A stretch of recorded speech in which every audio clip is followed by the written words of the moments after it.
தானம் பண்ணா டைரக்டா ஆக்டருக்கு போய் உங்களுக்கு தெரியுமா உங்களுக்கு காசு இருக்கு இல்லையா? அவங்க ஒரு வாழ்க்கை வாழ்ந்துட்டு இருக்காங்கன்னா அவங்க கஷ்டப்பட்டு அந்த வாழ்க்கையை வாழ்ந்துட்டு இருக்காங்க. அவங்க ஈஸியா உங்க காசு எடுத்து நாங்க வாழல.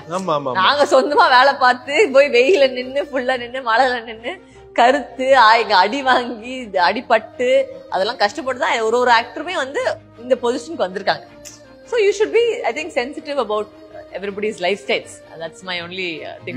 ஒரு ஆக்டரா இருக்கிறது கூட அவ்வளவு ஈஸி கிடையாது. சில வாட்டி படங்கள் வராது, சில வாட்டி காசு கரெக்டா வராது. இது ஐடி ஜாப் மாதிரி கிடையாது. மந்த்லி வந்து சேலரி வர மாதிரிலாம் எங்களுக்கு கிடையாது. படம் நடக்கலன்னா காசு கிடையாது. So you know, it's a lot of work. So நிறைய பேருக்கு அது புரிய மாட்டேங்குது. நினைச்சிட்டு இருக்காங்க இந்த ஒரு சோஷியல் மீடியா வாழ்க்கை மட்டுமே வந்து வாழ்க்கை கிடையாது. நம்மளுக்கு இருக்க பல பிரச்சனை ஒரு ஆக்டருக்கு தான் தெரியும் எப்படின்னு. அந்த டைம்ல வந்து எதிர்பார்ப்பு நிறைய இருந்துச்சு மதுரை வரும்போது. And I feel இப்ப என்னாச்சுன்னா ஒரு 10 வருஷமா சினிமா has changed. அதாவது கொஞ்சம் ஹைடெக் ஆயிடுச்சு. இப்ப எல்லாருக்குமே வந்து ஒரு நாஸ்டாலஜிக்கா ஒரு ஃபீலிங் கார ஒரு ரீசன் தான் வந்து மதகஜலா தான் இருக்கு. நிறைய பேருக்கு வந்து ஐயோ அந்த மாதிரி விண்டேஜ் சினிமா பார்த்து ரொம்ப நாள் ஆச்சு. ஒரு அதாவது நாட்டமை திரும்ப மாத்தி சொல்லு அந்த மாதிரிலாம் படம் பார்த்து ரொம்ப நாள் ஆச்சு. லைக் ஐம் ஜஸ்ட் சேயிங் ஒரு ரஜினி சார் படமா இருக்கட்டும், ஃபேமிலி படமா இருக்கட்டும், அவரே வந்து மாத்திட்டார். அவரோட ஜானரே மாறிடுச்சு.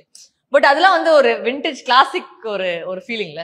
சோ அந்த மாதிரி ஒரு ஃபேமிலியான ஒரு சப்ஜெக்ட், ஒரு 2 heroine, song, dance, fight, comedy episode, சாண்டை வந்து சந்தானம் வந்து அவ்வளவு அழகா பண்ணிருப்பாரு அதுல. So it's a different feeling. So அதுக்காக and people know they're not going to expect extreme, you know, major இருக்கும்னா எல்லாருக்கும் தெரியும். 12 years back பண்ண படம், but you will laugh because the comedy segment is still funny. So that will always make you laugh. So actually வந்து it was my second film.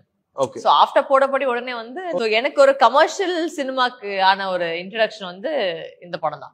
Like how commercial cinema they have and ஒரு pattern இருக்கும்ல. So அந்த pattern வந்து first நான் introduce ஆனது வந்து இந்த படத்துல தான். So he was already like you said பீக்ல இருந்த ஒரு டைரக்டர் தான். அண்ட் இவ்ளோ பெரிய ஸ்டார் காஸ்ட், சந்தானம் சார் இருந்தாரு, மணிவண்ணன் சார் இருந்தாங்க, மனோபாலா சார் இருந்தாங்க, அஞ்சலி இருந்துச்சு. அஞ்சலி also had done அங்காடி தேர் அந்த டைம்ல. she was doing very well. So அந்த மாதிரி சேர்த்து வச்சு இவ்வளவு பெரிய ஸ்டார் காஸ்ட் பண்ணும்போது it was quite exciting. It was a lot of fun and the story is very funny. So அது எந்த டைம்ல வந்தாலுமே வந்து கொஞ்சம் ஒரு எவர்கிரீன் ஸ்டோரி மாதிரி தான். ஜஸ்ட் சிரிப்பீங்க, கண்டிப்பா சிரிப்பீங்க. சோ அந்த விண்டேஜ் ஸ்டைல் வந்து கண்டிப்பா உங்களுக்கு இருக்கும். அந்த படத்துல என்னதான் ஆக்டிங் பண்ணிருக்கேன் எனக்கு தெரியல. இப்ப பாப்பீங்க என்ன பண்ணுவீங்க? ஐயோ தெரியல, அதை பார்த்து எப்படி ஃபீல் பண்ண போறேன் எனக்கு தெரியல. நான் யோசிச்சிருக்கேன் என்னதான் ஆக்டிங் பண்ண இந்த டைம்ல ஒழுங்கா ஆக்ட் பண்ணனா இல்லையா நானே யோசிச்சுட்டு இருக்கேன் என்ன பண்ணேன்னு. But for a second film it's okay. I'm not going to feel regret or feel anything upset about அந்த டைம்ல பண்ண எங்களுக்கு தெரிஞ்சது அங்க பண்ணிருக்கோம் அவ்வளவுதான். சோ அது வந்து பெருசா வந்து யோசிக்கிறது இல்ல. அப்பா நிக் also said that, my husband also that he'll see a film, he says it's nice, not nice.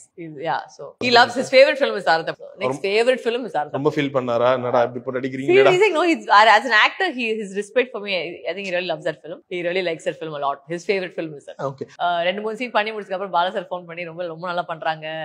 And so she's doing a good job. I said super I'm happy. Okay. நான் பண்ற characters யாருமே பண்ண முடியாதுன்னு நினைக்கிறேன். அந்த ஸ்பேஸ்ல யாருமே இல்ல. யார் இருக்கா பண்றதுக்கு? அந்த யோசிச்சு பாத்தீங்கன்னா அந்த ஸ்பேஸ்ல யாருமே இல்லையே. எனக்கு முன்னாடி வந்து ரமகிருஷ்ணன் மேம் பண்ணிட்டு இருந்தாங்க. அவங்க இன்னுமே அந்த ஸ்ட்ராங் கேரக்டர் பண்ணிட்டு இருக்காங்க. பட் அதுக்கப்புறம் வந்து பெருசா அந்த அதுவும் என் வயசுல அது பிரேக் அவுட் ஆனதுல வந்து யாருமே கிடையாது.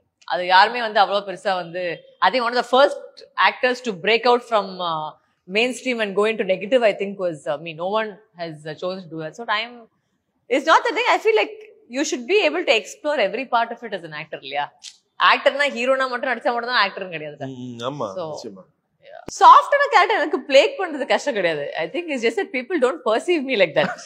The directors எப்ப வந்து நான் கேக்குறதா வரீங்க, இறங்குறீங்க, உதக்குறீங்க, அடிக்கிறீங்க, மிதிக்கிறீங்க, இப்படிதான் வருது ஸ்கிரிப்ட்ல. நான் சொல்றேன் யாஸ் அப்புறம் நடுவுல ஒரு பறி விட்டாங்க ஃபைட் இல்லைன்னா மேடம் வந்து படமே பண்ணுவோம். நான் போய் சொன்னேன் ஃபைட் இல்லைன்னா நான் படம் பண்ணலன்னு சொல்லிட்டு. அந்த மாதிரி பல விஷயங்கள் வந்துகிட்டு இருக்கோம். பட் இன்னசென்ட்டா பாக்கணும்னா ஆக்சுவலா அந்த மாதிரி படம் பண்றது வந்து ஆக்சுவலி கொன்றால் பாவல பார்த்தா கொஞ்சம் ஸ்டார்டிங்ல கொஞ்சம் அப்படிதான் இருக்கும். கொஞ்சம் அந்த இன்னசென்ஸ் கொஞ்சம் இருக்கும்.